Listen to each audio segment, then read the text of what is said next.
ஒரு நிமிஷம் இருங்க. உங்ககிட்ட உலகத்திலே மிக உயர்ந்த விலை மதிப்பில்லாத ஒரு வாகனம் உங்ககிட்ட இருக்கு. அந்த வாகனத்துக்கு நீங்க பார்த்து ஃபியூல் கொடுப்பீங்க. ஒரு பிரீமியம் கிரேட் கேஸ், ஒரு மிகப்பெரிய பிராண்ட்ல தான் நீங்க அதுக்கு ஃபியூல் கொடுக்கணும்னு நினைப்பீங்க. அந்த காலத்துல முனிவர்கள்ல இருந்து மக்கள் எல்லாருமே பாத்தீங்கன்னா நல்ல உணவுகள் தான் எடுத்துக்கிட்டாங்க, லைட் ஃபுட்ஸ். அதனால அவங்களுடைய திங்கிங் ப்ராசஸ், மூட் ஸ்விங் எல்லாமே ரொம்ப நல்லா இருந்தது. ஆனா இப்ப பாருங்களேன், நம்மளுடைய உணவுகள் எதுவுமே சரி கிடையாது. உலகத்திலேயே விலை மதிப்பில்லாத ஒரு வாகனத்துக்கே நம்ம பார்த்து ஃபியூல் போடும்போது அதை விட மிக உயர்ந்த விலை மதிப்பில்லாத உடம்பு தான் நம்ம எல்லாருக்கிட்டையும் இருக்கு.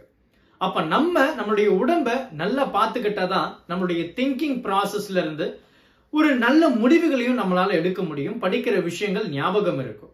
அதனால ரைட் ஃபுட்டை உங்க உடம்புக்கு நீங்க கொடுங்க.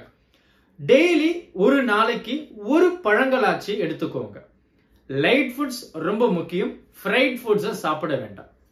ஏன்னா அந்த ஒரு வாகனத்துக்கே நம்ம பார்த்து செய்யும் போது அந்த வாகனத்தை ஓட்டுற நமக்கு எப்படி இருக்கணும்னு யோசிச்சு பாருங்க. Thank you. Help others with a smile.